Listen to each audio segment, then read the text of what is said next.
Sawa, nashukuru Mungu. Nimerudi. Tulikuwa tumeenda matanga kidogo pa tumemaliza. So we are back in the city. Na maisha sasa yaendelee. Yes. Umeland ukiwa different sana. Tujakuzoea hivi. Maybe tell us why you are wearing a white gown and also akakandegi. I'm wearing a white gown and carrying a white dove for two reasons. First, because everything happening in Kenya now is very spiritual. It is not physical. And it's something that I spoke about for the past 2 years. It has come to pass. Yes. And I think I have the moral authority to speak again on what could or will happen in the future. And what's happening in the country is very spiritual. And truly I told you that the Kenyan parliament must be demolished and a new parliament must be built. Maybe in Upper Hill. Na ipigwe kala ya white. Hiyo building ilibuildiwa na wazungu. Ukiingia huko ndani utaona signs, sijui zinaka Freemasons. Ukiwa MP ukiingia pale, unaona walivote yes. Yeah? Kitu common sense. Yeah. Walivote yes. Sasa wanaomba msamaha. Ukiuliza watakwambia sijui, I'm sorry. What Gen Z did by entering the parliament was very spiritual. Wakakaa kwa kiti ya Wetangula. Wakachukua ile scepter. It is a sign of authority. It means that the power moved from the parliament and the speaker to the people. When they went and sat on that chair and took that scepter and that gown, it means that the power moved from the president, from the speaker, from the chief justice, and now the power is with the people. Yes. And I want to call upon the President of the Republic of Kenya, President William Samoei Ruto. This is what I'm carrying in my hands is a sign of peace. I come in peace, we come in peace, but we have a message. We bear a message. They have been looking for the sponsors of Gen Z. Yes. They have been looking for the leader of Gen Z. Can I tell you who the leader is? Who is the leader? Can I break to you the news? Please do.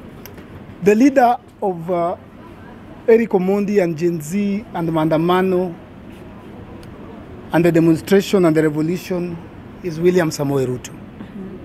The sponsor of the Gen Z, Jumentafuta sana, is the President William Samoei Ruto. He's the one who is supporting, fueling, sponsoring. Every time he does a press statement, he's sponsoring Gen Zs. Unamaanisha nini, Eric? His actions, his words are fueling anger. So he's the leader. Enda alianzisha. Na ende anaendeleza. I want to call upon the President of the Republic of Kenya, Dr. William Samoei Ruto, to first start by dissolving the government. It's unfortunate it doesn't have the power to dissolve the parliament, constitutionally changed. Yes. But he has the power to dissolve the government. Kibaki did it in 2007. Kibaki fired all ministers, fired all PSS, and started afresh. I'm calling upon the president to dissolve the cabinet, to fire the cabinet and PSS and heads of parastatals, all of them. And then on Thursday, tunaenda StateHouse. Na hii ndege yangu. Kama unataka kwenda StateHouse, tafuta nguo ya white, tafuta ndege ya white, tafuta flag. After the president fires all the cabinet secretaries, we will go and talk to the president. Because we want the government of William Samoei Ruto to be the government of the people, by the people, for the people. Yeah. The ministers in the government should be the ministers of the people, by the people, for the people. Eric, talking of going to StateHouse on Thursday, najua njia zote za StateHouse zimefungwa. I don't know how we're going to manage to be there. He will allow us. And also, nimeona comment section, Gen Z from different counties wakiuliza, how are they going to come here? Watafikaje Nairobi? Because they want to be part of it. The president will allow us. Tumeomba. Si nimeomba publicly. Tumepeana time, tumerequest. Na tumesema the guest will be 300. There'll be 100 mama mbogas in white kama yangu, 100 bodabodas in white kama yangu, and 100 youths in white kama yangu. In fact, naongeza 100 PWDs, people with disability. So it'll be 400. Okay. Hata tukipewa chai tutakunywa. Tunakuja na uzuri. So you want to have a talk with our president? Talk face to face. Not on Twitter, not on TV, not a press statement. We want to talk to the president. I want to talk to the president, tell him, Your Excellency, sir. Fire them. No, our fire sahi. Our sahi. Sahi. Umempatia siku ngapi? Sympathy, the president. Na advise our fire before Thursday. So that tukienda kuongea, we can now have a talk. Unajua kusema kwenda StateHouse ina pose a great, risk kwa watu. So kuna any form of protection yenye watu watakuwa nayo? Hapana. Tutakuwa tuna flag. Itakuwa very peaceful. Itakuwa very peaceful. Hata nibebe kupiga Itumbi hajachukua simu yangu. So hiyo ndio tunafanya different yes. time na match yako. We are telling the president and the government the time, the people. Tutafika hapo tufanye hivi, tunaangaliwa. Si ambush. Si ambush, ni 11 am. But agency pia ilikuwa peaceful, but kulikuwa na police pale. Uko sure hawa hatutawekewa pale polisi tia gas nini? Wakitaka majina tutawapea. Maidi tutawapea. Utazuia aje wengine wale ambao watakuwa wanataka kujoin? Maybe you can't tutapanga leo na kesho. Tuko na leo na kesho. Wednesday is late. Tutapanga leo na kesho. Out of respect, we will give names of 100 mama mbogas. We'll give names of 100 bodabodas. We'll give names of 100 people with disability. We'll give names of 100 youth. Hiyo list itaenda. Hata nitaandika leo. Yeah? Utumie president. Nitumie Itumbi, nitumie president. Niko na namba yake. And Eric, people are asking if you're a prophet. There is something that you said last year, I think tukianza, and it happened this year venye tumekuwa kwa street. Kitu tu ulizungumza about people going to the street. Are you a prophet? Yenye hatujui labda ama. I think I have, may God protect me. I think I'm the only Kenyan who has the moral authority to say it in broad daylight that what is happening today, it is Eric Omondi who started it consistently every month, every week for the past 2 years. Yes. The evidence is there. Everything we said is what's happening now. We talked about Finance Bill 2023 and we said vijana siku moja watashikana. And people said Wakenya cannot. And it's the same thing happening right now, Trudy. Unaona clip na nasema sahi, mutaicheza tena next month if the president does not fire the cabinet. What happens if he doesn't fire the cabinet? Yani, what will the young people do if he does not There'll fire be no the cabinet, peace. Parliament, haitakuwa restructured tena. What you see, spiritually speaking, the power is not with the president. Spiritually speaking, the power is not with Wetangula. Spiritually speaking, the power is not with the CJ Koome. Spiritually speaking, the power is back with the people. And for the president to gain the power back, he has to gain trust. There's no public trust, there's a vote of no confidence. So the president has to first dissolve the government. Unaona hivyo inanyesha? Haya. Alright, hii swali tu hapa ya mwisho. When we were talking to you last year, you said for you to meet with the president, or rather the deputy president, you must talk to him first.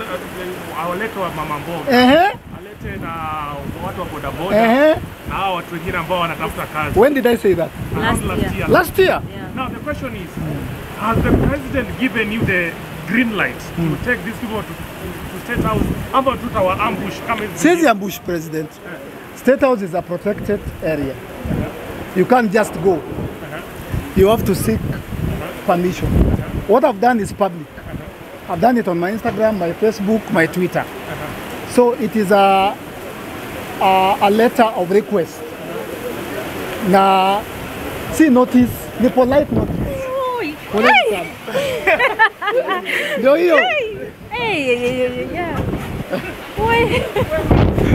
To work or meet with the president or the deputy president, not unless akubali upeleke mama mboga au watu wote ambao wanateseka pale StateHouse. Now, right now unasema kwamba you are going to meet with the president with these people. Yes. Ni kitu ambayo maybe umeshakubaliana na watu wa State House wapeleke ama what's your plan? The message has always been the same. President akikampeni hata kusema jinsi alisema mama mboga na boda boda. So it is the contract was between President Ruto and mama mboga and boda boda. Hata kusema vijana, hata kusema hawa madaktari alisema for 3 years alisema boda boda na mama mboga. That was the contract he signed. So I have sent my invitation, my request to the president, and I've let him know that I'll be coming with 400 people. But you know, that is his house. Plug. Nikwambia nitakuja kwako Friday 11. Uko na right ya kunireply na kuniambia Eriko sitakuwa usiku, usijaribu kuja, hata sitaki kukuona. Yeah? We are not, unaona hii? We are not forceful. We are not ambushing. Nimepost nikasema please fire the cabinets, PSS and parastatals, and on Friday tunakuja 11. President anaweza sema kijana mdogo usijaribu kuja hapa State House. Ni nyumba yangu usikuje. Mimi nitasema sitaenda. Mimi sitaenda, lakini tutaongea pale mbele. Mtanitafuta tufanye interview nyingine. Mimi siwezi lazimisha State House. I expect State House controller. The president ndo mheshimu, si lazima nipigie. Sema Eriko ni aje? Hao tunasema mazuri, hatuma list. Na wanatoka wapi? Nitaambia wamama 5 wanatoka Nakuru. 5 wanatoka nini? Ama 47 women. Unaweza walipia 47 women from 47 counties. 47 youth from 47 counties. Moja West Pokot, moja Machakos, moja Kilifi, moja Kisumu, moja niwapatie list. Wafanye background check, but nataka rais atafute post 3. Apatie mama mboga 3 kwa government.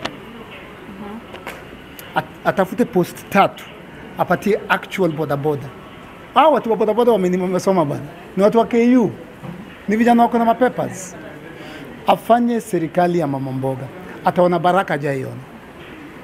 That is what will stop what's going on in this country. I hope I've answered your question. So we're not ambushing anyone. Unaona venye mwenda parliament na farasi na mama mboga bila kuambia mtu. For the very first time nimeita media.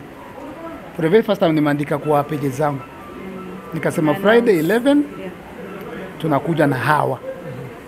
And of course, if he says no, don't come, what's the next move?